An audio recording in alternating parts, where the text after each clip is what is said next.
Hi, I'm Samantha McDouglas from thebridgeteachers.com. Come look over my shoulder at a defense problem. When we review the auction, please remember that these are real-life examples. These are hands that were actually bid and played, so mistakes are going to be made and different agreements will be in place. For instance, here on the auction, East opened one club, showing 3 or more clubs and 12 or more points. West bid one heart, showing 4 or more hearts and 6 or more points. And now East bid 2 no trump.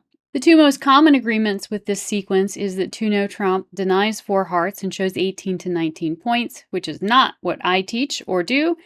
And what I teach and do is that 2 no trump denies 4 hearts and shows 18 to 21. So I prefer that the jump shift by opener be 18 to 21. Some people play it as 18 to 19. The reason that this is significant is that if you play 18 to 19, West can pass. If you play 18 to 21, West is committed to bidding 3. The person who held our hand led the king of clubs. I think this is a great lead. I agree with it completely. Declarer played the 2, partner played the 6, and Declarer played the 3. So before we can make a decision about what to do next, we have to interpret partner's signal. And in order to interpret partner's signal, we need to know if the 6 is a high club or a low club. Is the 6 a high club or a low club? It's a high club. So a lot of people, when they learn defensive signaling, like to just arbitrarily decide that anything above a 6 is high and anything below is low. And what you really need to do is look around at the cards that you can see. The cards that you can see in your hand and the cards that you can see in dummy. And the reality is that the only cards that we can't account for that are higher than the 6 are the ace and the jack, because we have the 7, the 8 and the 9 are in dummy, we have the 10. So if partner has a card higher than the 6, it is either the ace or the jack. Now the cards that are missing below this are the 5, the 3, and the 2. Now we've seen most of those cards. Only one of them is outstanding, the 5. And we can see the 2 and the 3 on the table, but we don't know where the 5 is. So when you try and decide is the 6 a high card or a low card, which is more likely? Well, we know it is the highest spot card that partner could possibly have. The only card unaccounted for is the 5, and that is lower. So if partner has both the 6 and the 5, then the 6 is their highest card. Partner may not have the 5, in which case the 6 could be a singleton. If partner had one of the honors, the ace or the jack, I would actually have expected them to play one of them. I believe it would be correct here, especially with shortness like a doubleton. Why is it important to know whether the 6 is high or low? Because we want to make an informed decision about what to do next. And knowing what partner's signal is, which should be attitude, whether it is a high card or a low card, is going to tell us whether or not they like the suit. Now, the way that I teach is that a high card says they like the suit and a low card says they don't like the suit. This is standard attitude. And some people play upside down, which is just you flip it. So then a high card says they don't like the suit and a low card says they do like the suit. Doesn't matter which one you play. You just want to have a conversation with your partner ahead of time and make sure you're both on the same page. This particular partnership was playing upside down, meaning that a high card says they don't like the suit. So how would we interpret the 6?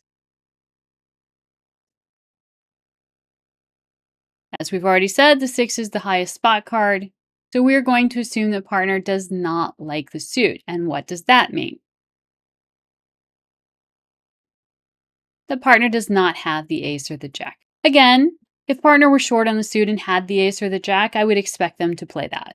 If they had the ace, I would definitely expect them to play the ace on the king and then come back. And if they had the jack and they were short, again, I would expect them to play the jack.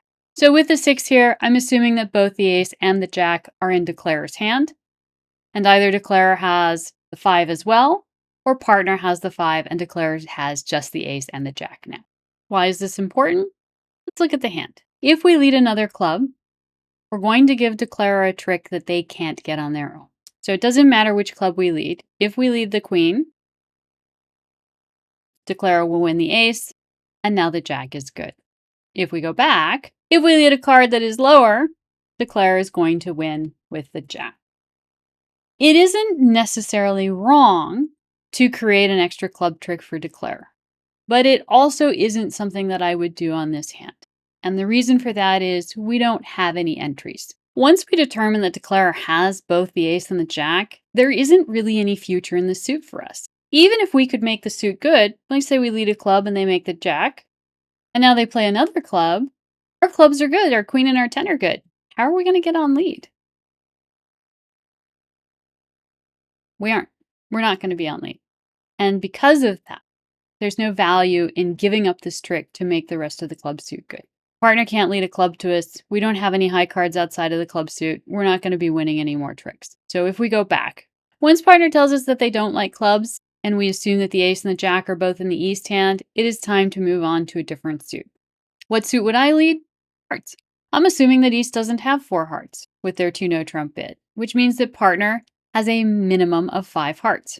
This is probably a pretty good suit for partner. We can see declarer's length in the suit is ace empty 4th. So that's not a great suit for declarer to be developing. It's probably a pretty good suit for us to develop.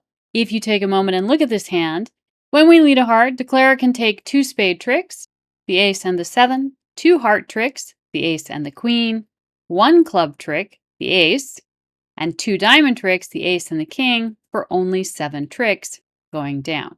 If we continue leading clubs, we run the risk of giving declarer that 8th trick. So if you were wondering why it's okay to create a heart trick for declarer instead of a club trick, there are 2 reasons. What do you think they are? The first thing is, declarer can always create the heart trick themselves. By leading a heart from dummy, declarer is finessing partner and can make the queen good. If at some point partner leads hearts, declarer can play the queen, making the queen good. So if we put declarer on lead, I'll show you how that works. All declarer has to do is lead the 3 of hearts to the ace and play a low heart.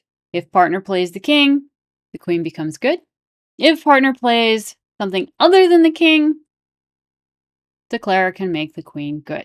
So the first difference between the club suit and the heart suit is declarer can always make the heart good themselves.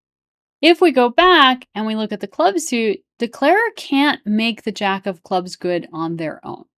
We sit behind the jack of clubs. So if they play the jack, we play the queen, and if they play the ace, we play low, and our jack then takes the queen. So they can never take this trick without help from us. If anybody else is leading the suit, our queen is playing after the ace and the jack and will therefore take the jack. In hearts, our partner's king of hearts is already in a bad position and can be finessed. This is a trick that declarer can already create by themselves. So that is one of the big differences between these 2 things. The second difference is that partner has entries. If we give up a trick to make partner's suit good, it's worth doing because partner can get back on lead. Partner is going to win 2 spade tricks. Partner is probably going to win a diamond trick and at some point a heart trick. Because of this, if we sacrifice now to give up the queen of hearts right now, we put our partner in a position where eventually when they get on lead, they can cash their good hearts. Whereas if we sacrifice and make the clubs good, we'll never get on lead to take those tricks. The foundation for all of these decisions is the ability to look at the 6 and go, that is a high card or that is a low card.